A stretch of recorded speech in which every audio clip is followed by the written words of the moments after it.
देश के विश्वविद्यालयों में भूचाल। यूजीसी का नया कानून बना, छात्रों की नाराजगी की वजह समानता के नाम पर क्या हो रहा बड़ा खेल।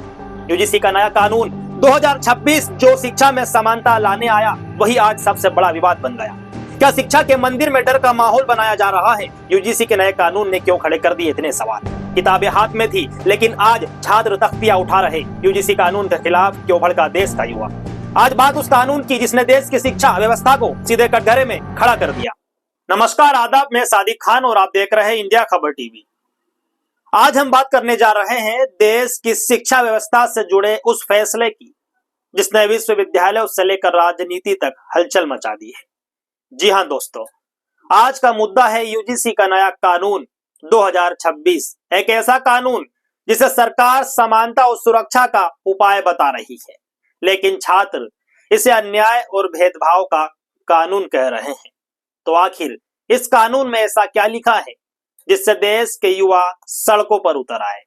किसे तकलीफ है, क्यों विरोध हो रहा है और किस नेता ने क्या कहा? आइए यूजीसी के नए नियमों पर बोले भीम आर्मी चीफ चंद्रशेखर रावण, और इन्होंने समर्थन किया है। सुनिए इनका viral video. SC ST OBC होने का दर्द SC ST OBC होकर ही समझा जा सकता है, पहली बात। दूसरी बात, गाइडलाइन SC ST OBC के लोगों ने नहीं बनाई, समिति ने बनाई है। समिति ने किस आधार पर बनाई? जिस तरह से लगातार हायर एजुकेशन सेंटरों में इस तरह के अपराधों की संख्या बढ़ रही है, 118% की वृद्धि हो गई है, इसके आधार पर रिपोर्ट बनी है। पहली बात यह है, जो लोग विरोध कर रहे हैं 90% लोगों ने शायद पढ़ा नहीं है, क्योंकि उन्होंने उसमें आर्थिक रूप से कमजोर वर्गों के बच्चों को भी जोड़ा है, दिव्यांगजनों को भी जोड़ा है, तो सिर्फ SC ST के लिए नहीं, OBC को भी जोड़ा है। तो मेरी समझ में ये नहीं आ रहा है कि जब उसमें EWS यानी कि आर्थिक रूप से कमजोर वर्गों को जोड़ दिया गया है, जिसमें सारे ही सामान्य जाति के बच्चे हैं, ये अलग जो है आर्थिक रूप से कमजोर वर्ग है जिसमें SC ST OBC नहीं है, सिर्फ सामान्य जाति के बच्चों को 10% आरक्षण दे दिया गया है, तो उनको भी उसमें ऐड कर लिया गया। तो फिर किसी को दिक्कत क्या हो रही है? फिर वो सामान्य के, दलित के और पिछड़ों क्या? मैं तो इसको एक ट्रैप मानता हूँ। मैं मानता हूँ कि जैसे SC ST अप्रैल 2018 में जो है आंदोलन के बाद उसको जो है मजबूत करने के बाद सरकार ने की, लेकिन आज भी लगातार 7 साल से कम जो मुकदमे हैं, 7 साल से कम जिनमें सजा है, उन पर वो गिरफ्तारी नहीं करती पुलिस। तो इम्प्लीमेंटेशन सबसे इंपॉर्टेंट होता है, तो सरकार इंप्लीमेंट तो करा नहीं पा रही। मैं आपको उदाहरण बताता हूँ, बच्चों की बात कर रहे हैं, प्रोफेसर, असिस्टेंट प्रोफेसर, एसोसिएट प्रोफेसरों के हाल पूछिए आप जाके यूनिवर्सिटियों में।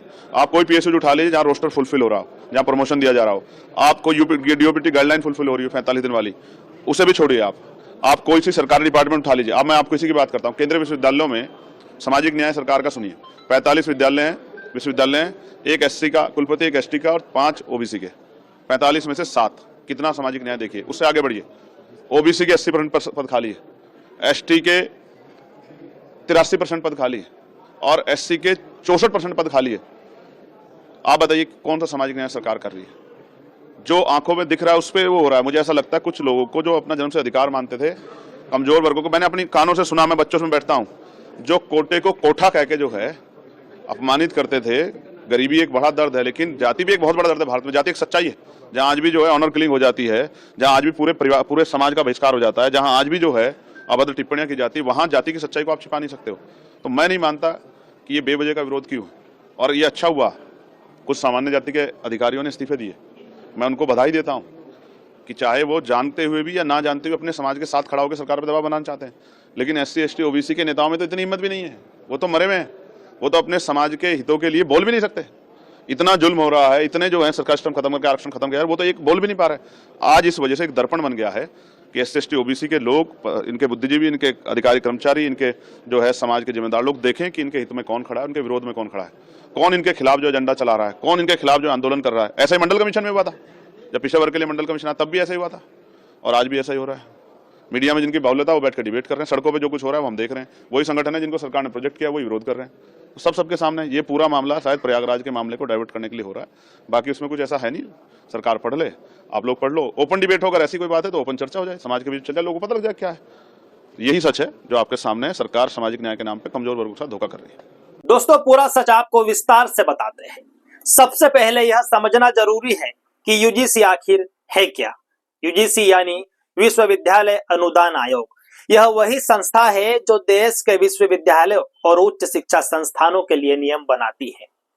कौन सा पाठ्यक्रम चलेगा, कौन पढ़ाएगा, कौन से नियम लागू होंगे, इन सब का फैसला यूजीसी ही करती है।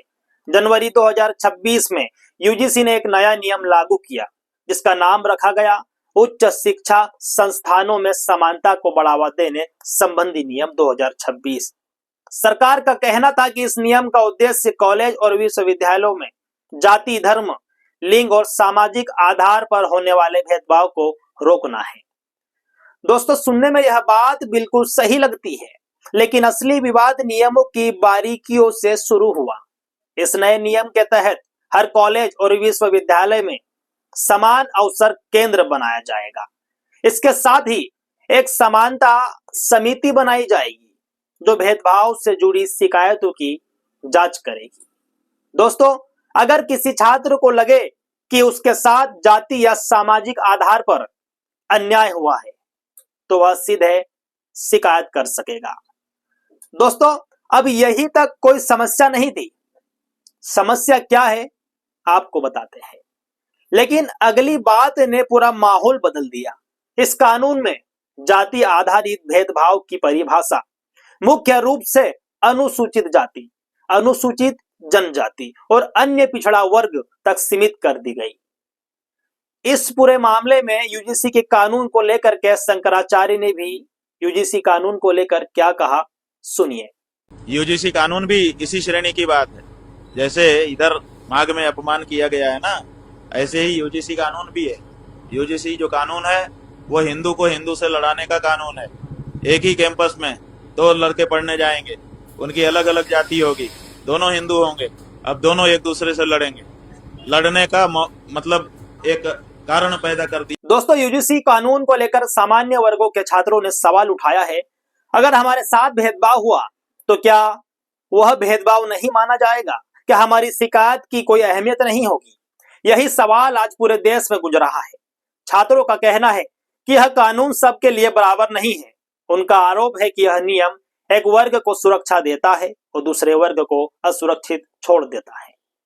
छात्रों को डर है कि अगर कोई व्यक्ति झूठी शिकायत कर देता है तो शिक्षक या छात्र पहले दोषी माना जाएगा और बाद में सफाई देता फिरेगा। उनका कहना है कि झूठी शिकायत करने वालों पर कोई सख्त सजा तय नहीं की गई है, यानी न्याय से पहले डर का माहौल बनेगा। दोस्तों, अब जरा धरातल की स्थिति समझिए। दिल्ली, लखनऊ, जयपुर, वाराणसी, प्रयागराज, भोपाल, देश के कई बड़े शहरों में छात्र सड़कों पर उतरे। दिल्ली में छात्र सीधे विश्वविद्यालय अनुदान आयोग के कार्यालय पहुंचे। जी हां दोस्तों, हाथों में तख्तियां थी, मुंह पर नाराजगी थी और नारों में गुस्सा था। छात्र कह रहे थे यह कानून शिक्षा संस्थानों को शिकायत केंद्र बना देगा जहां पढ़ाई से ज्यादा डर का माहौल होगा। धीरे धीरे यह मुद्दा राजनीति तक पहुंच गया। दोस्तों, उत्तर प्रदेश के करनी सेना से युवा मोर्चा के उपाध्यक्ष अभिषेक ठाकुर ने क्या कहा, सुनिए, जो अक्सर सोशल मीडिया पर वायरल होते रहते हैं। मैं अभिषेक ठाकुर, प्रदेश उपाध्यक्ष युवा मोर्चा श्री राजपूत करनी सेना उत्तर प्रदेश। ये हम जिलाधिकारी साहब के सामने आए हुए अपनी बात रखने के लिए। हमारा मकसद सिर्फ इतना है, उद्देश्य सिर्फ इतना है कि जो ये काला कानून आया है, अगर आर्टिकल 14 सबको समानता का अधिकार देता है तो इस काले कानून के बाद उसका क्या रह जाएगा बताइए? क्या समानता रह जाएगी? हमारा किसी से बैर नहीं है, हम सब वही लोग हैं। आप चेहरे देख लेना, वही लोग हैं जो आपके समर्थन में 24 घंटे ट्रिपल तलाक से लेकर के आपने जितने कानून आर्टिकल 370 तक हमने आपको समर्थन देने का काम करा, हर वक्त आपकी आवाज बनने का काम करा। लेकिन साहब, हम तो जात पात की करो विदाई, हिंदू हिंदू भाई की बात कर रहे थे। अभी मैंने पदयात्रा भी निकाली है सबको जोड़ने के लिए कि हमारे सारे सनातनी भाई एक हो जाएं, और आप उनको तोड़ने का बिल लेकर के आ रहे हो। हमारे योगी आदित्यनाथ जी उत्तर प्रदेश के मुख्यमंत्री कहते बटोगे तो कटोगे और एक रहोगे तो नेक रहोगे। उनकी कॉपी नरेंद्र मोदी जी ने भी कई मंचों से ये बात बोली है कि बटोगे तो कटोगे, एक रहोगे नेक रहोगे। उसके बाद आप क्यों बांट रहे हो? या अंग्रेजों की चाल, अंग्रेजों की नीति नहीं चलेगी कि डिवाइड एंड रूल करो, नहीं होने देंगे भारत के अंदर। मांग ये है कि ये यूजीसी नाम का ये जो कैंसर समाज को आप देना चाहते हो, ये कैंसर वापस करो। सबको समाज में समानता का अधिकार देश का संविधान देता है। दोस्तों, उत्तर प्रदेश में सत्ताधारी दल के कई पदाधिकारियों ने इस कानून के विरोध में अपने पद से इस्तीफा दे दिया। कुछ नेताओं ने कहा यह कानून समाज को जोड़ने की बजाय और बांटने का काम करेगा। कुछ नेताओं ने इसे सीधे सीधे काला कानून कह दिया। एक नेता ने तो प्रधानमंत्री को अपने खून से चिट्ठी तक लिख दी। आज सवाल उठता है, सरकार का पक्ष क्या है? केंद्रीय शिक्षा मंत्री ने साफ कहा कि यह कानून किसी के खिलाफ नहीं है। इसका उद्देश्य केवल यह सुनिश्चित करना है कि किसी भी छात्र के साथ अन्याय न हो। सरकार का दावा है कि हर शिकायत की निष्पक्ष जांच होगी और किसी निर्दोष को सजा नहीं दी जाएगी। दोस्तों, लेकिन छात्र कह रहे हैं कागजों पर सब ठीक है, हकीकत में डर है। नेशनल दस्तक के पत्रकार शंभू जी ने क्या कहा, सुनिए। सबूत बताइए, कब हुआ है, कहाँ हुआ है? आप कल कहना शुरू कर दीजिए कि लड़कियां पुरुषों का बलात्कार कर रही है। कल आप कहना शुरू कर दीजिए कि लड़कियां मर्दों से दहेज लेती है। अरे कुछ तो दिमाग लगाओगे कि गोबर भरा है। मैं कह दूं कि ट्रक वाले को मैंने कुचल दिया, आप पत्रकार हैं ना, कैसे आप कह रहे हैं कि SC ST OBC कैसे भेदभाव कर लेगा? भाई वो तो भेदभाव से पीड़ित है, तो सारा कानून बदल जाएगा। कास्ट सेंसस करवाइए ना, जाति जनगणना।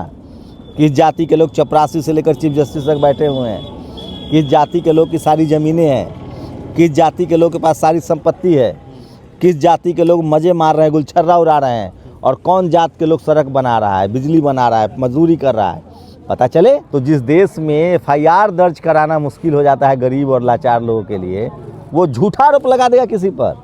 ये जो कानून आया है कि जिन लोगों को जाति के आधार पर शोषण किया जाता है, डराया धमकाया जाता है, जिनके नंबर काट लिए जाते हैं, जाति सूचक गालियां दी जाती है, जाति के नाम पर भेदभाव होता है, उसको खत्म किया जाए। दोस्तों, इस बीच कुछ छात्र संगठन इस कानून के समर्थन में भी सामने आए हैं। उनका कहना है कि दलित और पिछड़े वर्ग के छात्र आज भी कई जगह अपमान और भेदभाव झेलते हैं। यह कानून उन्हें आवाज देगा और सुरक्षा देगा। यानी देश दो हिस्सों में बंट चुका है। जी हाँ दोस्तों, एक पक्ष कहता है यह कानून जरूरी है और दूसरा पक्ष कहता है यह कानून खतरनाक है। अब मामला देश की सर्वोच्च अदालत तक पहुंच चुका है। इस कानून को सुप्रीम कोर्ट में चुनौती दी गई।